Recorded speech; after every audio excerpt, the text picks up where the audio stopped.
Telugu digital media network లో political కేటగిరీలో number 1 కేవలం 72 గంటల్లో 1,50,00,000 వ్యూస్ పైగా పాపులర్ టీవీ నెట్వర్క్. మీ పేరండి? నా పేరు రాజేష్ అన్న. ఏం చేస్తారండి? నేను లోకల్ బిజినెస్ జాబ్ ఉంటాను. ఓకే. ఇప్పుడు అసెంబ్లీ ఎన్నికలు అయిపోయినాయి, ఇప్పుడు వచ్చేది పార్లమెంట్ ఎన్నికలు. ఎవరు గెలిచే అవకాశం ఉంది? అంటే పార్లమెంటు కాన్స్టిట్యూన్సీ పరంగా మాత్రం చెప్పాలా?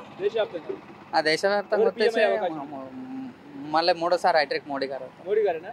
ఎందుకు మరి మోడీ ఎందుకు మళ్ళీ పిఎం అవ్వాలంటారు? మోడీ పిఎం ఎందుకు అవ్వాలి అనే ఆలోచనకు సమాధానం కావాలంటే, మనకు ప్రశ్నకు సమాధానం కావాలంటే ప్రపంచం మొత్తం చెప్తుంది అన్న మోడీ ఎందుకు పిఎం కావాలనేది. ఇక్కడ మన లోకల్లో ఉన్నటువంటి ఈ యొక్క కోణ మేధావులు, లౌకికవాదం వాళ్ళ దుష్ట శక్తులు ఏవైతే ఉన్నాయో వాళ్ళకి అవసరం లేదు మోడీ. కానీ ప్రపంచం మొత్తానికి మోడీ కావాలి. భారతదేశం విశ్వగురు కావాలంటే మోడీ కావాలి. ఈరోజు హిందుత్వం బాగుండాలంటే మోడీ కావాలి. ఈరోజు భారతదేశంకు ప్రపంచంలో ఒక గుర్తింపు ఉండాలంటే మళ్ళీ నెక్స్ట్ టైం ప్రధానమంత్రి మోడీ కావాలి. యువతకు ఒక సరైన దిశానిర్దేశం ఉండాలంటే మళ్ళీ ఈ యొక్క ప్రస్తుతం ఉన్న సమాజం స్వామి వివేకానంద ఎట్లయితున్నాడో అట్లాంటిది ఇప్పుడు మనకు వివేకానందుడు ఒక మోడీ. ఆ విధంగా మనం చూసుకోవచ్చు. అన్ని డెవలప్మెంట్ ఆ విధంగా ఉన్నాయి. ప్రపంచంలో భారతదేశం ఒక పునాది ఎట్లుందంటే బలమైన పునాదులు ఉన్నాయి. ప్రపంచంలో ఎక్కడ ఏ దేశం జరిగినా, దేశాల మధ్యలో యుద్ధం జరిగినా వచ్చి మోడీ దగ్గర కూర్చుంటారు. సార్ మీరు మీడియేటర్ చేయండి, మీరు మా 2 దేశాల మధ్యలో మీడియేటర్ ఉండి మా దేశాల మధ్యలో యుద్ధాలు మీరు ఆపండి అని చెప్పేసి ప్రపంచ దేశాలు వచ్చి మన మోడీ దగ్గర కూర్చుంటే, ఇలా మన దగ్గర ఉన్నటువంటి మోడీ ఇంత పని చేస్తుంటే ఇక్కడ ఉన్నటువంటి వాళ్ళు రాజకీయాలు చేసుకుంటా మోడీ మాకు వద్దని అంటారు. ఇది ఎక్కడ? ఈ బేసిక్లన్నీ మనం చూసుకోవచ్చు. ఎంప్లాయ్మెంట్ ఎందుకు లేదు? ఎంప్లాయ్మెంట్ ప్రతి ఒక్క దాంట్లో ప్రతి ఒక్క దగ్గర ఎంప్లాయ్మెంట్ మంచిగానే ఉన్నది. మనకు లోకల్లో ఏమొస్తుందన్న, ఇప్పుడు ఉన్నటువంటి గవర్నమెంట్, మన రాష్ట్ర గవర్నమెంట్లో డిఎస్సి పోస్టులు పడి ఎన్ని రోజులు అవుతుంది? గ్రూప్ 1లో పడి ఎన్ని రోజులు అవుతుంది? ఒక పోలీస్ డిపార్ట్మెంట్ పోస్టులు తప్పిస్తే ఏం నడిచినాయి? గతంలో ఉన్న ప్రభుత్వం ఏమిచ్చింది? గతంలో ఉన్న ప్రభుత్వం హయాంలో మనం చూసుకుంటే ఒక లిక్కర్ టెండర్లు తప్పిస్తే ఏది ఒకటి పర్ఫెక్ట్ ఎగ్జామ్స్ కాడికి వెళ్ళి కానీ ఏ ఒక ఇంక్రూవ్మెంట్ కానీ ఏది కూడా పర్ఫెక్ట్ జరగాలి. ఒక జరిగిందంటే లిక్కర్ ఇంక్రూవ్మెంట్ మాత్రమే ఒకటి జరిగింది. 15 రోజులలో పర్ఫెక్ట్ కంప్లీట్ అవుతుంది. మళ్ళీ వేరే ఎందుకు కాలేవు? ఇప్పుడు ఉన్నటువంటి ప్రభుత్వంకు వచ్చి 3 నెలలు అవుతున్నది సుమారుగా.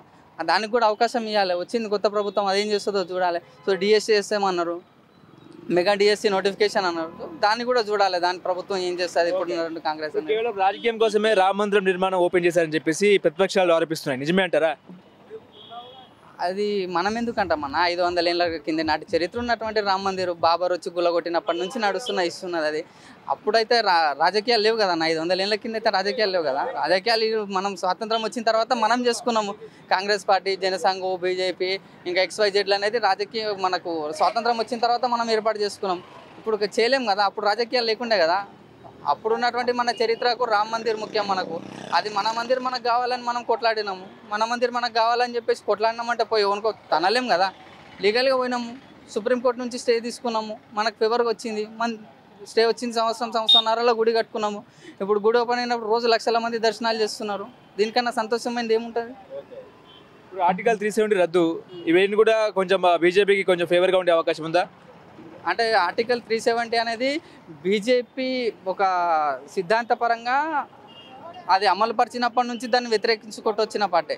ఏదో ఈరోజు రాజకీయం కోసం చేయలేదు. ఆర్టికల్ 370 అమలు పరిచినప్పటి నుంచి ఏక్ దేశ్ మే దో విధాన్, దో ప్రధాన్, దో నిషాన్ నైచెల్లే కానీ ఒక సిద్ధాంతం కోసం, ఒక నినాదం కోసము ప్రాణాల త్యాగం కూడా చేసింది బీజేపీ పార్టీకి ఉన్న చరిత్ర. దానికి మనకు ఎట్లా పోలుస్తాం మనం? ఇప్పుడు బీజేపీ ఎంపీ అభ్యర్థిగా కొండా విశ్వేశ్వరరెడ్డి బరిలో ఉన్నారు. ఆయన గెలిచే అవకాశం ఉందా? మ్యాక్సిమం గెలిచే అవకాశం ఉందన్న. 100% ఎందుకు ఓటేయాలంటారు? అసలు బీజేపీకి ఎందుకు ఓటేయాలి? ఆయన ఎందుకు గెలిపించాలి? ఎందుకు పార్లమెంట్కి పంపించాలి? ఇప్పుడు కొండా విశ్వేశ్వరరెడ్డిని పార్లమెంట్కి ఎందుకు పంపించాలని అంటే, నా వర్షంలో పైన మోడీ గారికి మనము చేవెళ్ళ పార్లమెంట్ అనేది గిఫ్ట్ ఇవ్వాలి. చేవెళ్ళ పార్లమెంట్ నుంచి కొండా విశ్వేశ్వరరెడ్డి గారిని గెలిపించి ఒక గిఫ్ట్ ఇవ్వాలనేది నా కాన్సెప్ట్. కొండా గారిని ఎందుకు గెలిపించాలని అంటే, గతంలో ఉన్నటువంటి ఎంపీ గారు ఏం చేశారు?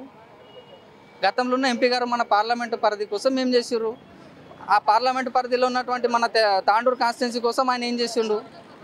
ఏం నిధులు తీసుకొచ్చిండు? ఏం డెవలప్మెంట్ చేసిండు? క్యాలిక్యులేషన్ చేసుకోవాలి.